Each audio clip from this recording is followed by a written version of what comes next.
झारखंड मंत्रालय प्रोजेक्ट भवन धुर्वा में झारखंड सरकार की कैबिनेट बैठक मुख्यमंत्री हेमंत सोरेन की अध्यक्षता में संपन्न हुई। बैठक में झारखंड सरकार के सभी मंत्री सहित विभागीय सचिव मौजूद रहे। कैबिनेट की बैठक में मंत्रिमंडल द्वारा कई आम निर्णय लिए गए। मुख्यमंत्री हेमंत सोरेन ने प्रेस वार्ता में बताया कि झारखंड के सर्वांगीण विकास को लेकर झारखंड सरकार कृत संकल्पित है, जिसमें आज झारखंड के हित को लेकर कई महत्वपूर्ण निर्णय लिया गया है। में जो विषय है वो प्रमुखता उसकी होगी और आवश्यकता अनुसार और उस बैठक की अध्यक्षता कर रहे अध्यक्ष के परमिशन से और भी बातों को रखा जाए। झारखंड के किसानों का जो धान का पैसा अभी तक नहीं मिला, किसान काफी परेशान है सर। कितना पूछोगे बताओ? रविवारी सुने ना बिरबिंदिया पुल पहुंच गया, उसके बारे में मुंह मीठा करा रहा जी ने दिया है तो मुख्यमंत्री जी को बधाई दीजिए। आप लोग भी झारखंड के लिए गर्व की बात है। डायनेमिक सीएम हमारे सर हेमंत सोरेन जिंदाबाद। सर एक सवाल, आपका पोस्टर तक उतार दिया जा रहा है तो राजभवन आपको सहयोग कैसे करेगा? ऐसा तो लग नहीं रहा, सारा काम में अड़ंगा हो जाएगा फिर तो। देखिए वो सारे गतिविधियां राजनीतिक दृष्टिकोण से भी नहीं देखते। आपको क्या लग रहा है कि जो केंद्रीय इस तरह की एजेंसियां हैं उसका दुरुपयोग हो रहा है इस देश के भीतर? ये तो आकलन करने वाले और उस पर चिंतन मंथन करने वाले लोग आप बुद्धिजीवी लोग हैं और किस तरीके से एजेंसियों का सहयोग राजनीतिक हितों के लिए लिया जा रहा है वो आप और देश के सामने और दुनिया के सामने दिख भी रहा है और चर्चाएं भी हो रही हैं। क्या संजय सिंह को इससे गिरफ्तार किया गया? बोल रहे हैं आप संजय सिंह जी के बारे में क्यों बात कर रहे हैं? बहुत सारे लोग हैं, पता नहीं कई चीजें चर्चाएं में हैं, कई लोग लाइन में भी हैं। हमारे बारे में बहुत जिक्र होता है, बेनामी संपत्ति अजीब हाल है, मुझे समझ में नहीं आता है। मोबाइल पीछे करो नहीं यार, गजब कैसे घुसा दे रहे हैं। आप सबको पता है ना कि मैं किस समूह से आता हूँ, किस वर्ग से आता हूँ, मालूम है? जी मैं आदिवासी समूह से आता हूँ, आदिवासी नौजवान, और मुझे बेनामी संपत्ति का आरोप लगता है मेरे ऊपर। और आपको पता है यहाँ पर आदिवासी जमीनें और संपत्ति किस तरीके से खरीद बिक्री होती है। जिस संपत्ति की हमारी ना खरीद होती है, ना बिक्री होती है, ना बैंक मदद करता है, तो संपत्ति लेके आदमी करेगा क्या? और आरोप हमारे जो विपक्ष के लोग हैं, कई संस्था के स्पोक्स पर्सन भी बने पड़े हैं और अपने बौद्धिक क्षमता का उपयोग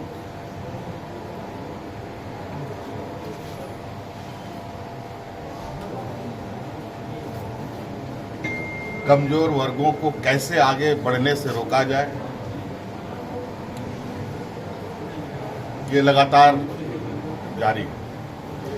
खैर कोई बात नहीं, लोकतंत्र में 5 साल में एक बार हर एक जनता को, हर एक व्यक्ति को अपना ताकत का एहसास कराने का वक्त मिलता है और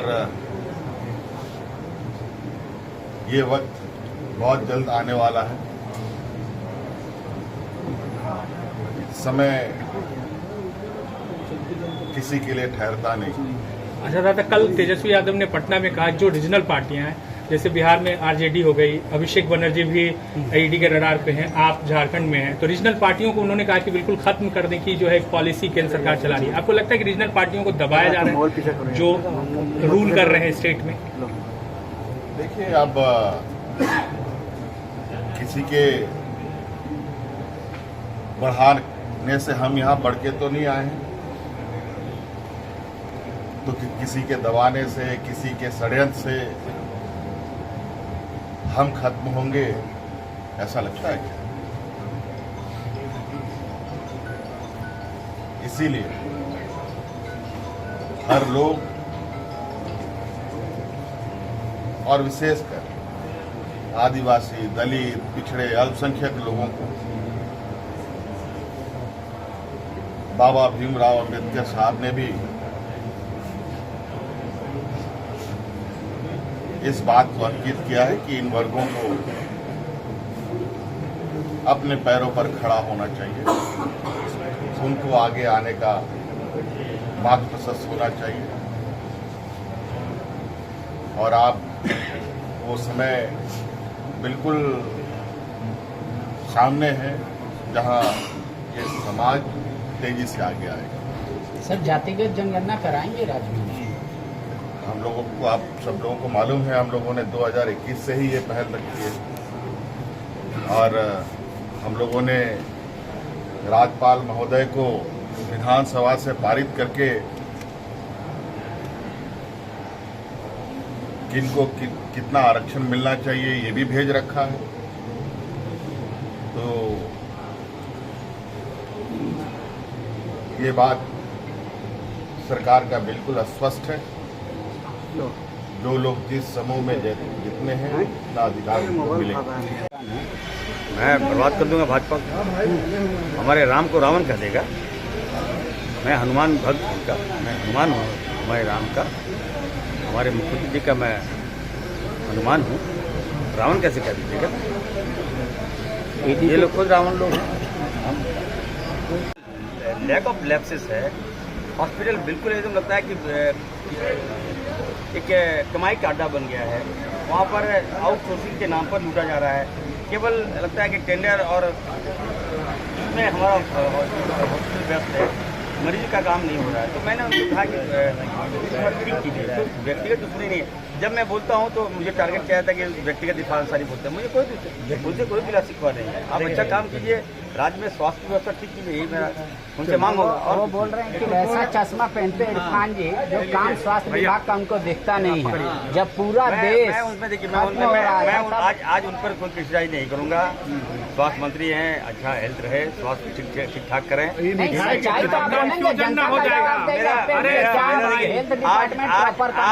आज जो है प्लीज मुझे छोड़ दीजिए। मैं आप लोग जामताड़ा आइए, राज्य घूमिए, हॉस्पिटल देखिए, क्या व्यवस्था है वो खुद मालूम चल जाएगा। फुल पास वैसे भी है जी। मैं आज आप लोगों से, तमाम झारखंड वासियों से मैं कहना चाहता हूँ कि संथाल परगना का सबसे बड़ा पुल, बिरबिंदिया पुल, अप्रॉक्स 300 करोड़ का लागत से ये जामताड़ा में हमने कराया। मैं हड्डी दर्द कर गया। आज हमारे मुख्यमंत्री ने मुझे पास कर दिया।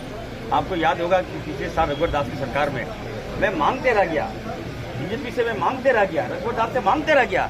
हर विधानसभा में, हर प्रोसीडिंग में मेरा नाम होगा कि बिरबिंदिया पुल बना दीजिए, बना दीजिए, बना दीजिए। नहीं बनाया गया। 14 लोगों की जान चली गई। हम वहाँ गए, हमको मुख्यमंत्री जी भेजे थे वहाँ, हम लोग सबको राहत दिए। और उसी समय हमने कसम खाया था अगर हम पुल नहीं बनाएंगे तो बीजेपी की जो विधायिका है वहाँ अपना सेंड हम उसी पुल में जाकर डुबके मार देंगे और खुद भी डूब जाएंगे। तो ऐसा चलिए, उसको मारने की नौबत नहीं आया भाजपा वाले को। मैं मुख्यमंत्री जी को तहे दिल से मुबारकबाद देता हूँ, बधाई देता हूँ कि झारखंड के हित में आपने जो कार्य किया है वो जन्मों जन्मों तक लोग आपको याद करेंगे। और कितने गाँव को कनेक्ट करेंगे? ये पूरे संथाल परगना को लगभग 70 किलोमीटर दूर हो जाएगा। आप लोग साहबगंज से जो जाते हैं ना दुमका, तो आपको लगता है साहबगंज से आप जामताड़ा आते हैं, आपको 80 किलोमीटर लगता है। और अगर साहबगंज से आप ये पुल की होके आप जाइएगा तो 12 किलोमीटर लगेगा आपको, 12 या 13 किलोमीटर में आप जामताड़ा पहुँच जाइएगा। चलिए, धन्यवाद। तो बहुत बड़ा उपलब्धि है। खुद ही ये जज भी हैं, खुद ही मुक्किल भी हैं, खुद ही वकील भी हैं, तो खुदे मुदाले हैं, खुदे जज हैं, तो इनको क्या करेंगे? तो ये तो भारतीय जनता पार्टी के पास क्या है? लेकिन इतना हम जरूर कहेंगे कि जब जुल्म तय बढ़ जाए हद तक, एक लौ जलाना लाजिम है, जब हाकिम ही गुमराह करें आवाज़ उठाना लाजिम है, और जब हाकिम संकातिल हो जाए, हर लफर पहरा हो जाए, सहमी सहमी गलियां हो, खौफ का आलम गहरा हो, आवाज़ उठाना लाजिम है, आवाम जगाना लाजिम है।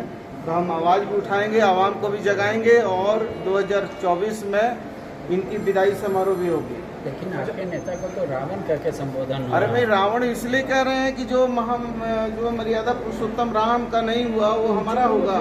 जिसने मर्यादा पुरुषोत्तम राम ने क्या कहा था, राष्ट्रपिता महात्मा गांधी ने क्या कहा था, रघुपति राघव राजा राम, पतिता पावन सीताराम, ईश्वर अल्लाह तेरो नाम, सबको सन्मति दे भगवान।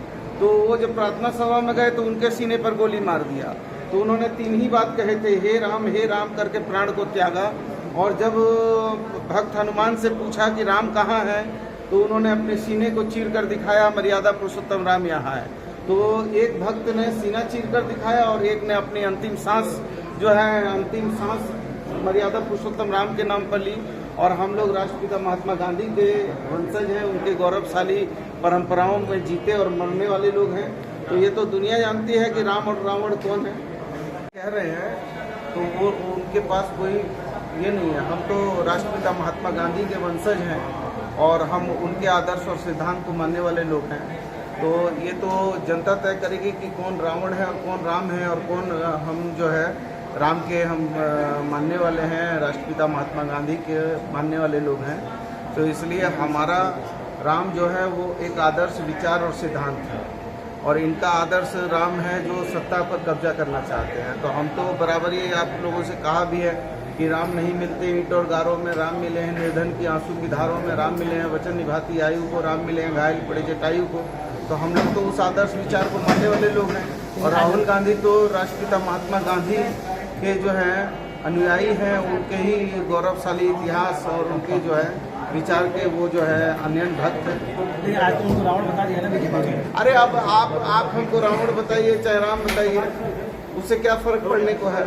जो हम हैं वो हैं, इसलिए वो तो केवल जो है उनको मालूम है कि उनको राम और रावण में क्या उनको अंतर मालूम है कुछ। वो तो सत्ता के लिए राम का इस्तेमाल करने वाले लोग हैं। मंत्री, जिस तरह से ईडी की कार्रवाई हुई है संजय सिंह पे या डीएमके के सांसद पे जिस तरह से रेड हो रहा है, आप कैसे देख रहे हैं? हम तो ऐसे देखते हैं कि जुल्म तो जुल्म है, बढ़ता है तो मिट जाता है, खून तो खून है, टपकता है जम जाता है। तो जितना जुल्म होगा उतना मजबूत होंगे हम लोग, इसलिए जुल्म कर रहे हैं। तो जुल्म तो जनता देख रही है। अरे सुन लिया जी। नहीं, कैसे सुन लिया सर? बात तो तार्किक है, डेंगू फैला दिया पूरे राज्य में, आवाम जगाना लाजिम है। वो ये कह रहे हैं कि स्वास्थ्य विभाग जो है बिल्कुल अचल है, कोई उसमें सुनवाई नहीं हो रही है। तो ऐसे में आप एज ए मिनिस्टर क्या कहें? मतलब विधायक का नहीं सुनाई हो रहा है तो आम आदमी का ऐसा है कि देखिए, अभी ये तो लोकतंत्र है, जमहूरियत है। जमहूरियत में हर आदमी को कुछ न कुछ कहने का, अपने अधिकार का, बोलने का अधिकार है। इसलिए अभिव्यक्ति की आज़ादी पर हम सवाल नहीं करते, लेकिन सब लोग जानते हैं कि किस तरीके से हम लोगों ने डूबी हुई कश्ती को कोविड के समय में निकाला है उस भंवर से। तो सब लोग जानते हैं, इसके लिए प्रत्यक्ष को प्रमाण की आवश्यकता नहीं है। नहीं, अभी डेंगू का उदाहरण दे रहे हैं, पूरे राज्य में फैल गया है। निश्चित तौर पर बिहार में भी डेंगू है, यूपी में भी डेंगू है, और भी देश के राज्यों में डेंगू है। डेंगू सिर्फ यही नहीं है, लेकिन फिर भी हम लोग जो है पूरी तरीके से डेंगू हो चाहे चिकनगुनिया हो, सबके विरोध में हम मजबूती से, अभी भी हमने जमशेदपुर में भी बैठक किया था, स्वास्थ्य विभाग की भी बैठक किया है। तो इसलिए हम पूरी तरीके से इसके विरुद्ध में लड़ने को तैयार हैं और सजग हैं। आंकड़े बढ़ते जा रहे हैं, घटने के नहीं घट रहे हैं। आपको कौन आंकड़ा दिया है? आप कहाँ से लाए हैं? अरे आप आंकड़े देते नहीं सर, आप लोग जारी आप अपने अंदाज से आंकड़ा यदि ले आइएगा तो उसके लिए मैं जिम्मेवार थोड़ी हूँ। जैसे हॉस्पिटल में चापाकल देने की काम किया है।